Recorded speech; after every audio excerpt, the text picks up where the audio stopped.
Почитувани гледачи, вие сте со регионалните вести на телевизија Кисименада. Во нив ќе гледате: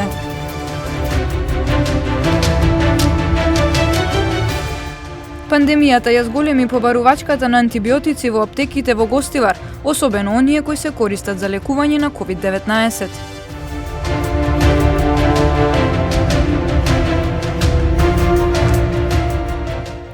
Министерот за внатрешни работи Оливер Спасовски денес беше во посета на полициското оделение во Жеровјане.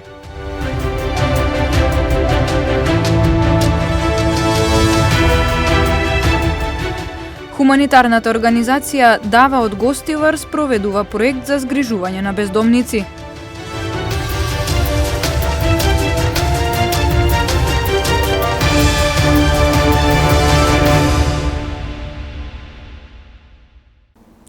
Пандемијата ја зголеми побарувачката на антибиотици во аптеките во Гостивар, особено Сумамет и Панцев, кои се користат во лекување на болни од COVID. Лекарите предупредуваат граѓаните да не земаат терапија на своја рака, за да не си го загрозат здравието и да не го искомплицираат текот на болеста. Пандемијата донесе многу нови непознати моменти во медицината, со што и лекарите секојдневно се соочени со низа предизвици, како во однос на разграничување на симптомите, упатување за тестирање и други анализи, така и за определување на правилна терапија за секој пациент. Иако најчесто за лекување на болни од COVID се користат антибиотиците Сумамет и Панцев, медицинските лица велат дека не секој заразен има потреба од тие лекови. Во бројни случаи самите пациенти инсистираат да им бидат препишани овие антибиотици или бараат да ги купат на своја рака. Низ аптеките во Гостивар изминатиот период има навалица за Сумамет и Панцев. Лекарите предупредуваат дека земањето терапија своеволно може сериозно да го загрози здравието и да го искомплицира текот на болеста. Како и Светската здравствена организација, така и сите наши лекари што се опфатени со проблематиката, сите сугерираат никако своеволно лечење во врска со COVID-19, затоа што различни се пациентите со развиена симптомологија, различните се пациентите со асимптолошка состојба, каде што можеби е потребно само со некоја си привидна витаминска терапија да се покрие состојбата дур, инкубацијата или дур е пациентот во таква состојба, или пообратно, можеби уште на старт треба со соодветни антибиотици да се третира, така да секако првенствено посета на лекар специјалист од таа гранка, па после тоа да се премине на терапија. На ниво на целата држава, откако почна пандемијата, пораснате бројот на издадени рецепти, за Сумамет за 57% и за Панцев за 17% во однос на лани. Инаку бројот на активно заразени со коронавирус на гостиварското подрачје е скоро 1000. Вчера вечер преку Facebook статус, градоначалникот Арбен Таравари објави дека е позитивен на корона. Почитувани пријатели и колеги, што туку го добив резултатот од тестот и се покажа дека сум заразен со вирусот SARS-CoV-2. Мојата информација има за цел да помогне во епидемиолошката анализа и да влијае за подигнување на свеста, што е можно повеќе за спроведување на мерките. Сите сме на ово оро, никој не може да се заштити сам. Со тоа што не спроведуваме антиковид мерки, своеволно се претвораме во оружје еден на друг. Јас ќе бидам под силен надзор на лекарите и благовремено ќе ве информирам за се. Чувајте се, напиша градоначалникот. Министерот за здравство Венко Филипче одржа пресконференција за вакцинирањето против COVID-19. Сакам да информирам дека започнавме интензивни подготовки со цел да го припремиме здравствениот систем, да имаме навистина ефикасен систем на вакцинација. Денес се состана и координативното тело, кое што е задолжено за организација и за спроведување на вакцинацијата, и во наредниот период имаме навистина распоред со чести состаноци и ќе соопштуваме за одлуките од сите овие состаноци. Дозволете да соопштам што денеска беше дискутирано. Во делот на набавката на вакцините, да повторам дека веќе се обезбедени 833.000 вакцини за 400.000 граѓани преку КОВАКС механизмот. Тоа е механизам на Светската здравствена организација, Глобалната алијанса за имунизација, во кој што учествуваат сите соседни земји, освен земјите членки на Европската Унија, кои што има можност за директни договори со некои компании. Во рамките на овој систем ќе ги добиваме вакцините согласно планот за дистрибуција кој што Ковакс ќе го одреди и многу скоро очекуваме и конкретна информација од нив. Покрај овој механизам, веќе доставивме барања за директни договори до две светски компании, AstraZeneca и Pfizer, за нивните вакцини. И после иницијативните иницијални нивни одговори, сега ја чекаме и дефинитивната потврда дека дополнителна количина ќе може да набавиме директно од компаниите.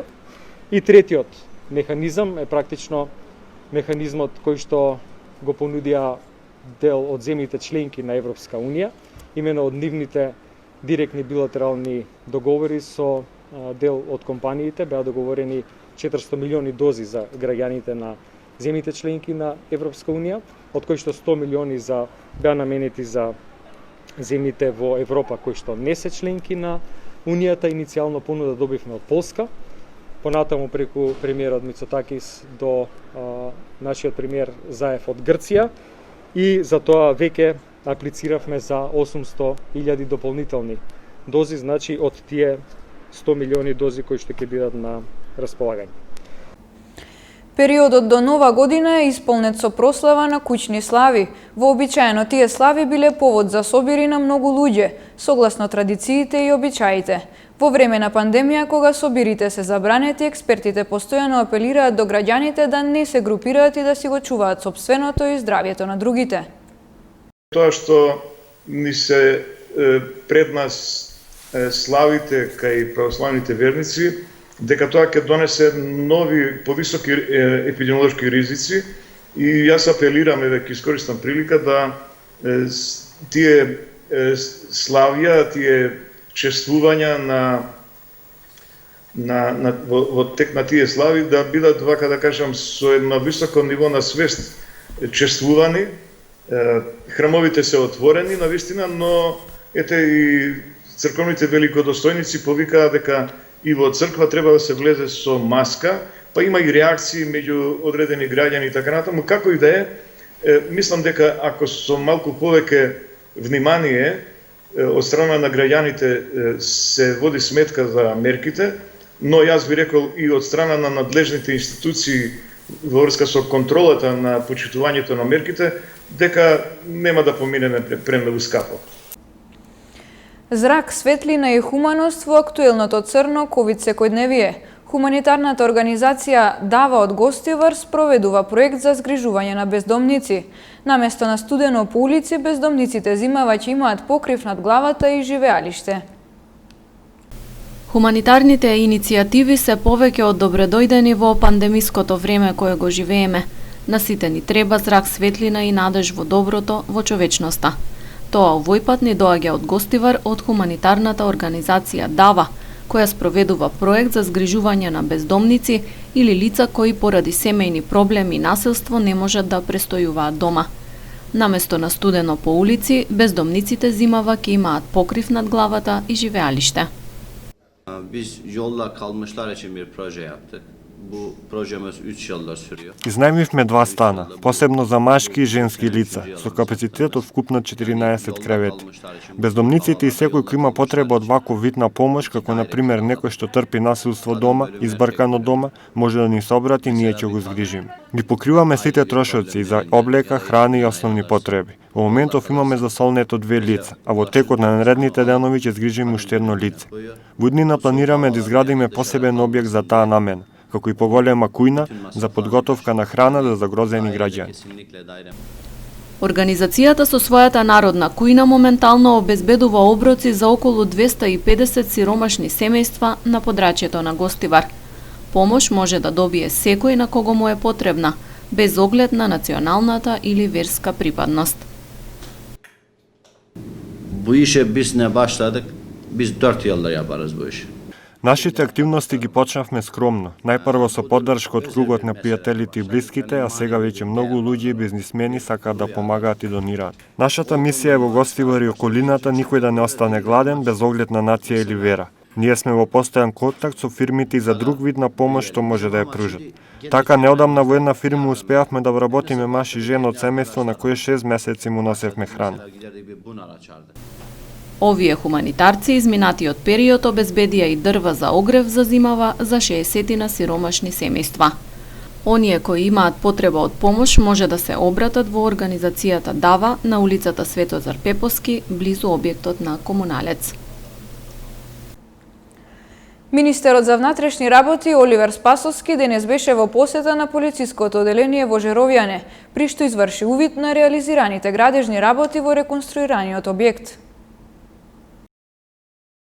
Денеска сме во работна посета на полициското оделение во Жеровјане со еден добар повод, а тоа е да ги видиме резултатите од она што го направија заедно граѓаните од Жеровјане, бизнис заедницата, командирот и колегите од полициското оделение заедно со Министерството за внатрешни работи, а тоа е целосна реконструкција и обнова на овој објект кој што 50 на години не е реконструиран, не е обновен.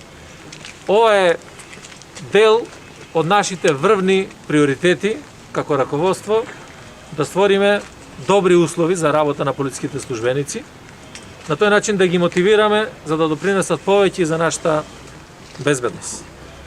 Исто така сакам да се заблагодарам на сите бизнисмени од овој регион и на сите граѓани кои што несебично учествуваа во поддршката на реконструкција на овој објект со нивни финансиски средства. И ова е една сериозна порака која што се упатува до секој еден граѓанин, колку е важно да бидеме сите заедно општествено одговорни и да допринесуваме да си ги јакнеме нашите институции. А вложувањето, помагањето во безбедноста е вложувањето во иднината на ова наша заедничка земја, во стабилноста, во мирот, затоа што безбедноста е основа на се. На новинарско прашање, министерот Спасовски рече дека за македонскиот идентитет не треба да се разговара во однос на предизвиците со кои се соочува земјава со соседна Бугарија. Македонскиот јазик, македонскиот идентитет се нешто за кое што никој нема право и не разговара. Во ниту еден момент тоа не може да се разговара. Можеме да разговараме за сите други прашања кои што представуваат некаков интерес, меѓутоа не и за прашањата кои што представуваат наш идентитет и наш јазик. Од Организациониот одбор на протестите против поскапувањето на електричната енергија денес се собраа пред ХЕЦ Ева на Тетово за да им врачат така наречен пехар за, како што велат, дејноста која спроведувала Евана во изминатите 15 години. Ова е еден вид пехар за дејноста што ја одвивала Евана у период на овие 14-15 години. Сме ги јавиле по имејл дека у 13 сат ќе им го предадеме пеарот, ама како што гледате до сега никој не излага да оземе пеарот. Казнети 64 лица за неносење маски на подрачјето на СВР Тетово, лишени од слобода, осомничени за разбојништво. Слушнете ги деталите од полицискиот билтен. Во текот на изминатото деноноќие за неносење заштитни маски на вкупно 64 лица, 49 од Тетово и 15 од Гостивар, изготвени им се прекршочни платни налози согласно член 6 од соодветната владина уредба. Во овој период на Тетовско-Гостиварското подрачје на 63 лица од Тетово изготвени им се нови решенија за изолација од Државниот санитарен и здравствен инспекторат, а контроли им биле извршени на 936 лица од Тетово и 814 лица од Гостивар со вакви решенија и при тоа не било констатирано непочитување на истите. Вчера од 14 до 14 часот и 35 минути полициски службеници на СВР Тетово лишиле од слобода 42, 28 и 32 годишник од тетовските села Доброште, Глоѓи и Теарце, поради сомнение дека извршиле кривично дело разбойништво. Тројцата се задржани во полициската станица Тетово. Се преземаат мерки за целосно расчистување и документирање на случајот. Секторот за внатрешни работи Тетово продолжува со засилени активности за поголем ред и безбедност со паркирањето во Тетово и Гостивар. Вчера вкупно санкционирани и подигнати биле 14 непрописно паркирани возила, 6 во Тетово и 8 во Гостивар. Покрај ова, во Тетово биле откриени и 5 нерегистрирани возила, 4 лица кои ги управувале возилата без положен возачки испит и валидна дозвола за тоа и еден возач почетник кој не се придржувал на законските ограничувања.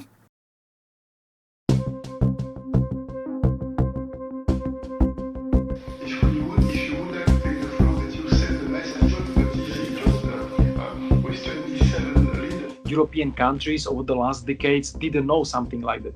So people were not sure what is going on. And this was exploited by the disinformation actors from outside, both state actors and non-state actors, in order to undermine the confidence of the people, in order to increase the general insecurity, and try to undermine also the confidence of people and the trust of people in their domestic authorities. So on one hand, the disinformation actors misuse the pandemic and the lack of information just to confuse people.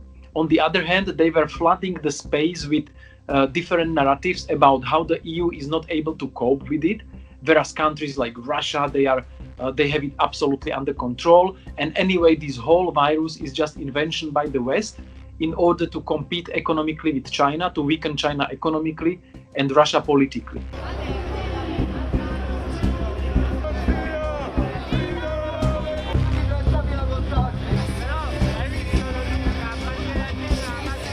The disinformation was trying to exploit the unknowns.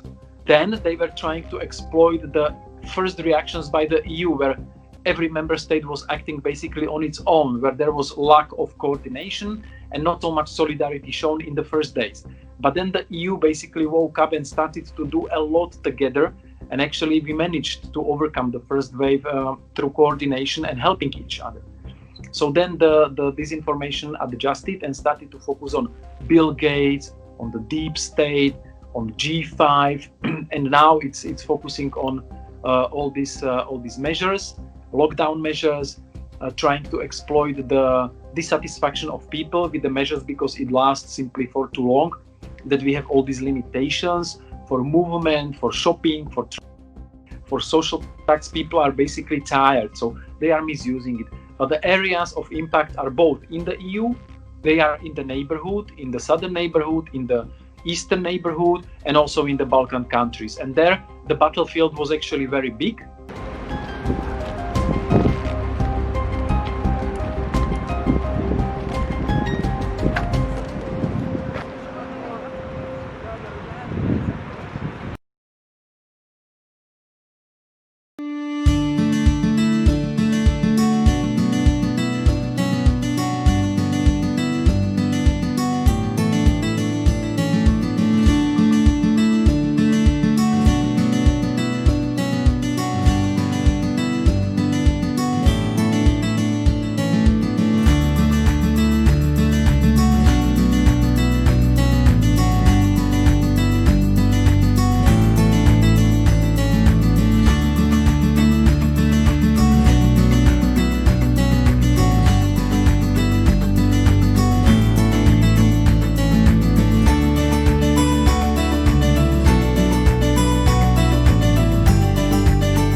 Почитувани гледачи, тука е крајот на регионалните вести. Ви благодариме на вниманието.